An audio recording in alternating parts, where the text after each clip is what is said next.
What's going on, my viewers? Right now I am shooting on the DJI Osmo Pocket 3.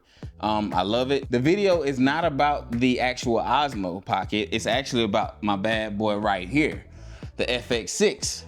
Now, I kept going on YouTube noticing that people are having videos about, is the Sony FX6 the camera for 2025, or why I chose the FX6, etc., etc. I'm going to give you my side of things of why I pretty much just kept my camera. I've had it for the last couple of years, and every so often when I see a camera, I just kind of, my eyes get big and I'm like, oh man, that's what I want. But I had to sit back and be like, nah, chill. The FX6, like it'll do what you want it. You know what I'm saying? Like, learn the camera, keep learning the camera. Just quit trying to move over to other systems and other cameras. And that's what I was telling myself. Like, get better at the camera that you got. Because for the most part, all these cameras can do, I mean, they can do some good work. I mean, if you truly know how to do like the fundamentals, right? Lighting, you know, even the audio can, you know, you can talk about that. I mean, every camera has its strengths and weaknesses. But besides the point, I want to tell you why I kept my Sony FX6 and why I didn't move on to any other brands like, you know, the Nikon, or, you know, the red Nikon, or, you know what I'm saying, or going back to Canon, because they doing some things now. But I'm gonna just tell you why. Well, the main reason I kept this camera is because, yes, we do talk about the NDs. I think the NDs are very special, like to the point where you set it up just right, and you can, like, for instance, I could be in the garage, right? It's a little bit darker, but it's still a little bright, right? And then if my subject wants to go outside, the exposure is crazy on this side right here, the camera actually changed on its own, right?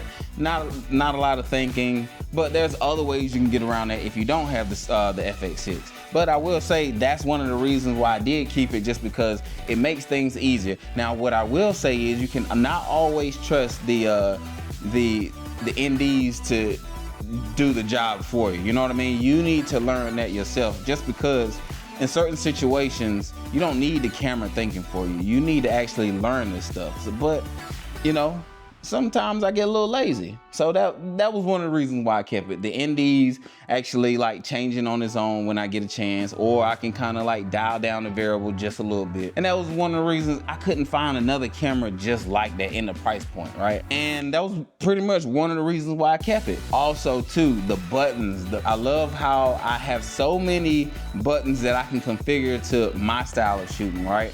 I can make everything so convenient, to the point where if I need to get to a button, it's not an issue. I have buttons up here on the actual, you know, handle itself, or the buttons on the side, or the buttons on this handle, you know, and the buttons in the front. Just so many buttons, you know what I'm saying? So when you get a mirrorless camera, you only got a couple of buttons. So I kind of like the button vibe, you know what I mean? Like, it's just certain situations where I need to just hit a button on the fly and change whatever I need. And another thing, I definitely love the autofocus. The autofocus in Sony is A1, you know. I love the fact that I have a cinema camera that is just snappy, you know. Even with different lenses, third-party lenses, I feel as if even though I'm not paying a lot of money for these third-party lenses, I feel like I am, just because I'm dealing with Sony, right? I mean, everything is just snappy. Now, honestly, if you get the native glass, it's gonna have better performance, but that wasn't even, the issue was the price point, right? I paid this much money, I dressed it up with all, you know, with the cage and et cetera, et cetera. It's gonna cost to do all that. But I was like, you know what, let me get a third-party lens. I mean, I think it's gonna do the same thing. But the autofocus, definitely, I don't see any issue with the autofocus, even switching to third-party lenses. That's one of the reasons why I kept it. I mean, that's my experience. It might be a different experience for somebody else, but that's pretty much why we're here, to tell you my experience. And another reason, it looks professional, right? These little mirrorless cameras, they look, just put it like this. When you get in front of a client and you have a little mirrorless camera, the first thing they ask you, hey, can you take a picture? So I just tell them, hey, this camera can only do videos, right? And then they be like, oh, okay, and then they'll walk away. But they've been eyeing my camera the whole time, so that's a good thing too. Like, it has the size, it looks professional. When I show up to any type of shoot, it doesn't matter what it is, people gonna start taking you a little bit serious, right? It's not like you just a guy walking in any type of shoot with a small ass camera and then expect like, hey, you know what I'm saying, I'm the shit. Well, you can technically be the shit with a smaller camera, but I'm the shit. Yeah, I'm the shit. So anyways, but I mean, it's just a confidence level, bro. All right, y'all, so last but not least, my other reason that I kept the camera is because I love the full frame. I love the fact that, it might be two reasons. I love the fact that you can take the sensor and you can dial it down to Super 35, which is crazy, right? I mean, even if I wanted to go get another lens that's way cheaper, right? Because we all know Super 35 is a little slightly cheaper than full frame. I can do that. I have the flexibility to do that.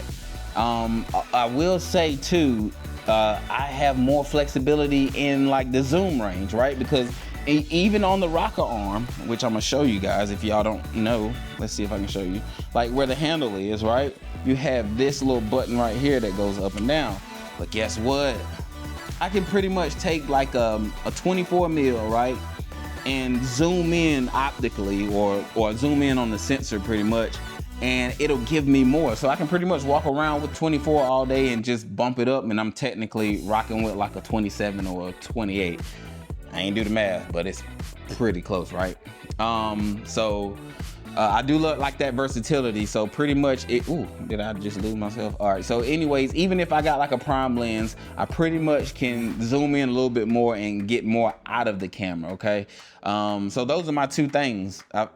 Yeah, those are my two things. The full frame sensor and the zoom rocker arm. I can use that to kind of get more out of any lens. Let's see here. I think that's about it. If y'all got any more questions about the camera, I've had it for a long time. I'm not saying I'm this whiz, right? But I work with it, you know what I'm saying? So I definitely got some experience with it. That's about it, man. I'm gonna get up out of here. Appreciate y'all supporting me. I'm gonna do more videos like this on the Osmos, and I just feel like everything is convenient on this thing right here, man. Everything. If y'all got more questions, hit me up, let me know. I'm gonna get up out of here. Peace.